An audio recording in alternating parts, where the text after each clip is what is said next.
شاہی محل میں بے فکری کی زندگی گزارنے والے اللہ کے فرما بردار وہ کم عمر نوجوان ابھی جوانی کی دہلیز پر قدم بھی نہ رکھ پائے تھے کہ ان کے والد محترم اللہ کے نبی اور بادشاہ وقت حضرت داؤد علیہ السلام انتقال فرما گئے۔ انہوں نے اپنی عمر مبارک کے صرف 13 برس ہی دیکھے تھے کہ عظیم الشان سلطنت کا بوجھ ان کے کاندھوں پر آ گیا۔ تخت شاہی پر تشریف فرما ہوئے تو اپنے رب کے حضور کامیابی کی دعا کرتے ہوئے عرض گزار ہوئے کہ اے میرے پروردگار، مجھے ایسی بادشاہت عطا فرما جو میرے بعد کسی کو بھی میسر نہ ہو۔ رب العالمین نے اپنے محبوب بندے کی دعا کو شرف قبولیت بخشا اور دنیا کی ہر شے کو ان کے مطیع و فرما بردار بنا دیا۔ نبوت و حکمت سے سرفراز فرما کر ہوا، سمندر، پہاڑ، دریا، چرند پرند، انسان، حیوان، جنات اور شیاطین، مال و دولت، نباتات و معدنیات، حتیٰ کہ جانوروں اور پرندوں کی بولیوں تک کا علم اپنے نبی علیہ السلام کے قدموں میں ڈھیر کر دیا۔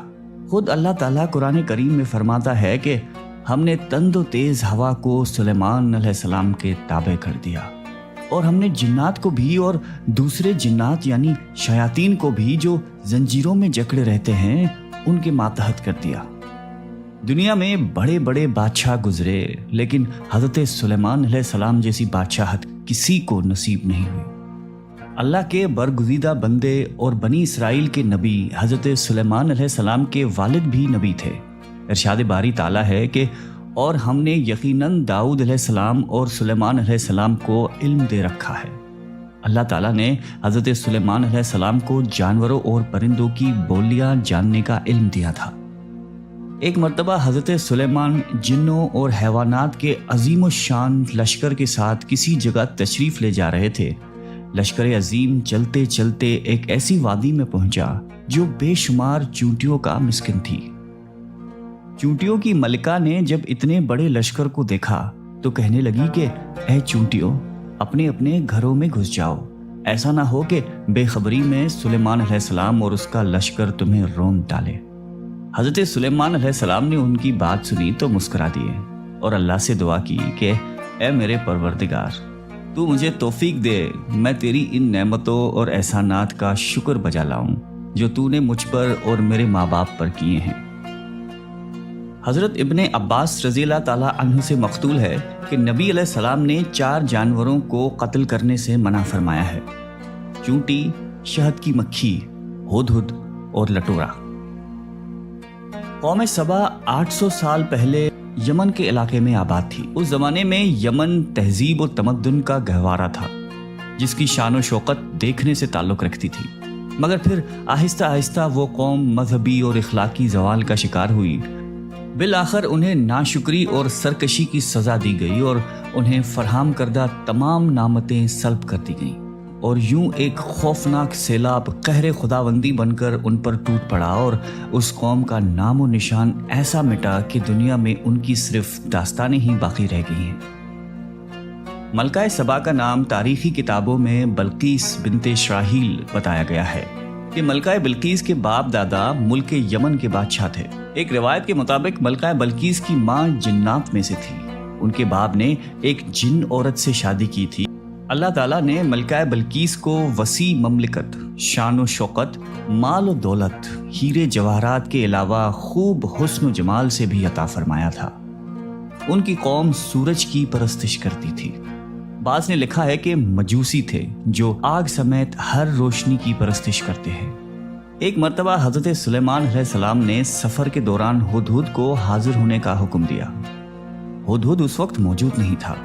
اس کے بغیر اطلاع غیر حاضر ہونے پر آپ کو غصہ آ گیا اور آپ نے فرمایا کہ اگر ہدہد نے غیر حاضری کی معقول وجہ نہیں بتائی تو اسے سخت سزا دوں گا یا ذبح کر دوں گا۔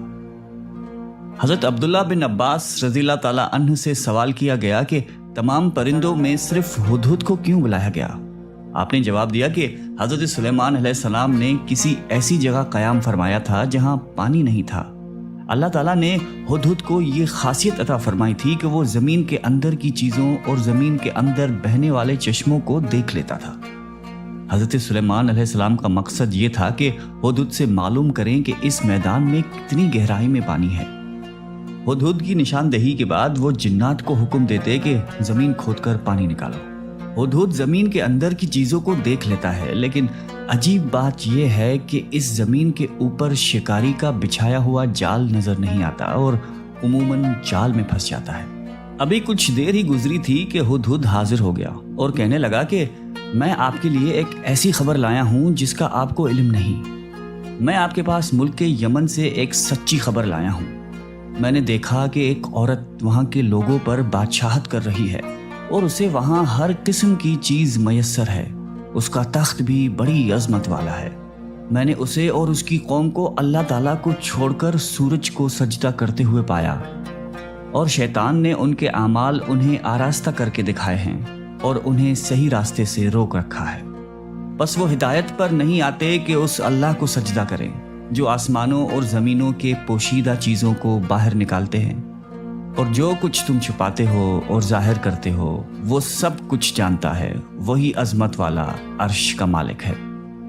حضرت سلیمان علیہ السلام نے کہا کہ اب ہم دیکھیں گے کہ تو نے سچ کہا ہے یا جھوٹ۔ تو ایسا کر کہ میرا خط لے جا کر اسے دے، اور پھر ان کے پاس سے ہٹ جا اور دیکھ کہ وہ کیا جواب دیتے ہیں۔ ہدہد نے حضرت سلیمان علیہ السلام کا خط لیا اور اڑتا ہوا ملک یمن پہنچا اور محل کے اندر ملکہ کو تلاش کرتا ہوا اس کے کمرے تک جا پہنچا۔ دیکھا کہ ملکہ اس وقت آفتاب کی پوجا کر رہی ہے۔ ہدہد خط اس کے قریب ڈال کر وہاں سے ہٹ گیا۔ ملکہ نے اپنے قریب ایک خط پڑا دیکھا تو بڑی حیران ہوئی، لیکن جب اس کو کھول کر پڑھا تو کافی فکر مند ہو گئی۔ چنانچہ فوری طور پر دربار بلا لیا۔ تمام درباری تجسس بھری نگاہوں سے ملکہ کی طرف دیکھ رہے تھے اور بے چینی سے منتظر تھے کہ آخر ملکہ عالیہ کی اچانک ہنگامی اجلاس طلب کرنے کی وجہ کیا ہو سکتی ہے۔ ملکہ نے وسیع و عریض اور عالی شان دربار کی چاروں جانب ایک نظر دوڑائی اور پھر فرمایا کہ اے اہل دربار، مجھے ایک بڑا اہم اور باوقت خط فلسطین اور شام کے عظیم فرمان روا سلیمان علیہ السلام کی جانب سے موصول ہوا ہے، جو مہربان اللہ کے نام سے شروع ہے، جس میں لکھا ہے کہ تم میرے سامنے سرکشی نہ کرو اور مسلمان بن کر میرے پاس آ جاؤ۔ اے میرے سردار، تم اس معاملے میں مجھے مشورہ دو۔ میں کسی امر کا قطعی فیصلہ تمہارے مشورے اور رائے کے بغیر نہیں کرتی۔ اس پر وہ بولے کہ ہم بڑے زور آور اور سخت جنگجو ہیں، آگے آپ کو اختیار ہے، آپ خود ہی سوچ لیجئے کہ ہمیں آپ کیا کچھ حکم فرماتی ہیں۔ ملکہ سبا نے کہا کہ یہ طاقتور بادشاہ جب کسی بستی میں داخل ہوتے ہیں تو اسے فتح کرنے کے دوران اجاڑ دیتے ہیں اور وہاں کے باعزت لوگوں کو قتل و غارت گری کے بعد قیدی بنا کر ذلیل و خوار کر دیتے ہیں، اور یہ لوگ ہمارے ساتھ بھی ایسا ہی کریں گے۔ چنانچہ میں انہیں تحفے بھیج کر دیکھتی ہوں کہ ان کا کیا رد عمل ہوتا ہے۔ اس میں سے ہمیں اندازہ ہو جائے گا کہ اگر سلیمان علیہ السلام کوئی عام دنیا دار بادشاہ ہے یا اللہ کا نبی جن کا مقصد اللہ کے دین کا غلبہ ہے۔ اگر انہوں نے ہمارے یہ تحفے قبول نہیں کیے تو یقیناً ان کا مقصد دین الہی کی سربلندی ہے۔ اسرائیلی روایات کے مطابق ملکہ بلقیس نے جو تحائف دربار سلیمانی علیہ السلام میں بھیجے، ان میں سونے چاندی کی اینٹیں، قیمتی موتی جواہرات، 100 حسین ترین کنیزیں، 100 غلام اور ملکہ کی جانب سے ایک خط شامل تھا۔ اللہ تعالیٰ نے اپنے نبی کو ان تحائف کی تفصیل وحی کے ذریعے پہلے ہی بتا دی تھی۔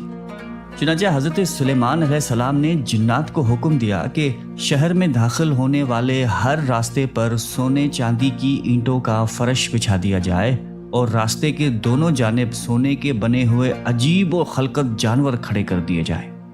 وزراء اور اعمال سلطنت کی تمام کرسیوں اور فرنیچر کو سونے کا کر دیا جائے، دربار کو ہیرے جواہرات سے مزین کر دیا جائے۔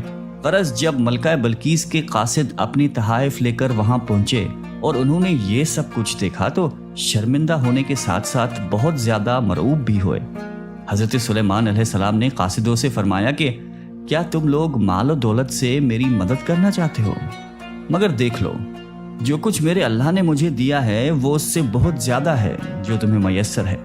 تمہارے تحفے تمہیں مبارک ہوں، انہیں واپس لے جاؤ۔ ہم ان پر ایسے لشکر سے حملہ کریں گے جس کے مقابلے کی ان میں طاقت نہیں ہوگی، اور انہیں وہاں سے بے عزت کر کے نکال دیں گے اور وہ ذلیل و خوار ہوں گے۔ قاصد اپنے ملک پہنچے اور حضرت سلیمان علیہ السلام کے سخت ترین پیغام کے علاوہ دربار سلیمانی کا آنکھوں دیکھا حال ملکہ کو بتایا۔ ملکہ بلقیس ایک سمجھدار، دانا اور جہان دیدہ عورت تھیں۔ فوراً سمجھ گئیں کہ یہ کوئی عام بادشاہ نہیں بلکہ واقعی اللہ کے نبی ہیں۔ لہذا اپنے ملک کو جنگ سے بچانے کے لیے انہوں نے بھی بنفس نفیس حضرت سلیمان علیہ السلام کی دربار میں حاضر ہو کر اپنی اطاعت کا یقین دلانے کا فیصلہ کیا، اور ایک دن اپنے مصاحبین کی ایک جماعت کے ساتھ ملک شام کی جانب روانہ ہوئی۔ ملکہ ابھی راستے میں ہی تھی کہ اللہ تعالیٰ نے حضرت سلیمان علیہ السلام کو وحی کے ذریعے بتا دیا کہ ملکہ بلقیس تمہاری فرمان بردار بن کر حاضر ہو رہی ہے۔ یہ موقع تھا کہ جب حضرت سلیمان علیہ السلام نے ملکہ اور اس کے مصاحبین کو مزید شان اعجازی دکھانے کا فیصلہ کیا، تاکہ وہ جان سکے کہ اللہ کے نیک لوگ شان و مرتبے میں کفار سے کہیں زیادہ طاقتور اور باکمال ہوتے ہیں۔ آپ علیہ السلام نے اپنی دربار میں فرمایا کہ اے سردارو، تم میں سے کوئی ایسا ہے جو ان کے پہنچنے سے پہلے ملکہ کا تخت ہمارے پاس حاضر کر دے؟ جنات میں سے ایک قوی ہیکل جن نے کہا کہ قبل اس کے کہ آپ علیہ السلام اپنی جگہ سے اٹھیں، میں اس تخت کو آپ کے پاس لا کر حاضر کر دیتا ہوں، میں اس پر قادر ہوں اور ایماندار بھی ہوں۔ ایک شخص جس سے کتاب الہی کا علم تھا کہنے لگا کہ میں آپ کی آنکھ کے جھپکنے سے پہلے اسے آپ کی خدمت میں حاضر کر دیتا ہوں۔ جب آپ نے اسے اپنے پاس موجود پایا تو کہنے لگے، ھذا من فضل ربی، یہ سب میرے رب کا فضل ہے تاکہ وہ مجھے آزمائے کہ میں شکر گزاری کرتا ہوں یا کفران نعمت، اور جو شکر کرتا ہے تو اپنے ہی فائدے کے لیے کرتا ہے۔ وہ اہل کتاب کون تھا اور وہ کتاب کون سی تھی اور وہ علم کیا تھا جس کے زور پر یہ دعویٰ کیا گیا کہ پلک جھپکتے ہی تخت کو حاضر کر دوں گا، اور ایسا ہی ہوا؟ اس میں مفسرین کے مختلف اقوال ہیں، جبکہ مذکورہ تینوں سوالوں کی پوری حقیقت تو اللہ تعالیٰ ہی جانتا ہے۔ یہاں قرآن کریم کے الفاظ سے جو معلوم ہوتا ہے وہ اتنا ہی ہے کہ وہ کوئی انسان تھا جس کے پاس کتاب الہی کا علم تھا۔ اللہ تعالیٰ نے کرامت اور اعجاز کے طور پر اسے یہ قدرت دے دی کہ وہ پلک جھپکتے ہی تخت لے کر آ گیا۔ کرامات اور معجزہ نام ہی ایسے کاموں کا ہے جو ظاہری اسباب اور امور عادیہ کے یکسر خلاف ہوں، اور وہ اللہ تعالیٰ کی قدرت اور مشیت ہی سے ظہور پذیر ہوتی ہیں۔ اس لیے نہ شخصی قوت قابل تعجب ہے اور نہ ہی اس علم کا سراغ لگانے کی ضرورت ہے۔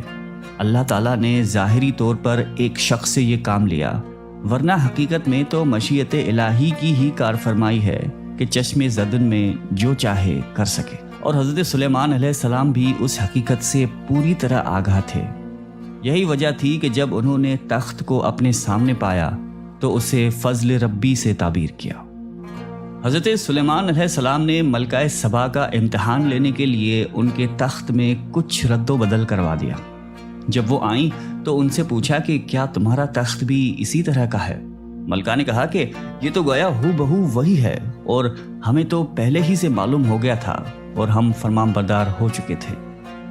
ملکہ بلقیس کے آنے سے پہلے حضرت سلیمان علیہ السلام نے ایک ایسی عجیب و غریب عمارت بنانے کا حکم دیا جس میں نہایتی شفاف شیشہ استعمال کیا گیا تھا۔ اس شیش محل کے صحن میں ایک نہایتی شاندار حوض بنوایا جس کے بہتے پانی میں مچھلیاں اور دیگر آبی جانور بھر کر اسے شیشے سے پاٹ دیا گیا۔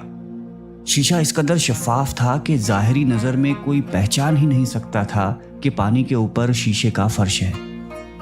محل کی بناوٹ ایسی تھی کہ محل کے اندر جانے کے لیے اس پر سے گزرنا لازم تھا۔ یہ سب کچھ کرنے کا مقصد یہ تھا کہ حضرت سلیمان علیہ السلام چاہتے تھے کہ ملکہ بلقیس کو نبوت کے اعجاز و شان دکھانے کے علاوہ انہیں اپنی عظیم و شان سلطنت کی ظاہری شان و شوکت کی ایک جھلک بھی دکھا دی جائے، تاکہ ملکہ کو حضرت سلیمان علیہ السلام کی ظاہری و باطنی شان و شوکت اور دینی اور دنیائی جاہ و جلال کا اندازہ ہو جائے۔ نیز اللہ تعالیٰ نے اپنے نبی حضرت سلیمان علیہ السلام کو تاریخ انسانیت میں جو ممتاز مقام عطا فرمایا وہ قوم سبا کی ملکہ عالیہ اور مملکت یمن کے فرمان روا اور مصاحبین نے اپنی آنکھوں سے دیکھ لیا۔ استقبالیہ تقریب کے اختتام پر حضرت سلیمان علیہ السلام نے ملکہ بلقیس کو محل کے اس مخصوص حصے کی جانب چلنے کی دعوت دی جو جنات کے ذریعے خصوصی طور پر ملکہ کے لیے تیار کروایا گیا تھا۔ ملکہ حضرت سلیمان علیہ السلام کے محل کے طلسم میں کھوئی ہوئی تھی کہ حضرت سلیمان علیہ السلام نے ان کی اندرونی کیفیت کا اندازہ کرتے ہوئے انہیں ایک بار پھر محل کے اندرونی حصے میں چلنے کی دعوت دی۔ ملکہ بلقیس دنیا کی عظیم ترین بادشاہت کی حسین ترین ملکہ تھی، اور ان کے وہم و گمان میں بھی نہ تھا کہ اس دنیا میں کوئی اور ہستی ان سے بھی زیادہ جاہ و جلال کی مالک ہو سکتی ہے۔ ملکہ حیرتوں کے سمندر میں ڈوبی اپنی نشست سے اٹھیں۔ حضرت سلیمان علیہ السلام نے ملکہ کو آگے بڑھنے کا اشارہ کیا اور خود چند قدم پیچھے ہو گئے۔ ملکہ نے آگے بڑھ کر شیش محل کے نفیس و شفاف فرش پر قدم رکھنا چاہا، لیکن دیکھا کہ صحن میں پانی بھرا ہوا ہے جس میں محل کے ستونوں اور میزبانوں کا عکس نظر آ رہا ہے۔ تو ملکہ نے سوچا کہ شاید پانی سے گزر کر آگے جانا بھی اس ملک کی کوئی استقبالیہ رسم ہوگی۔ چنانچہ انہوں نے پانی سے گیلا ہونے سے بچانے کے لیے اپنا دامن اوپر اٹھا لیا۔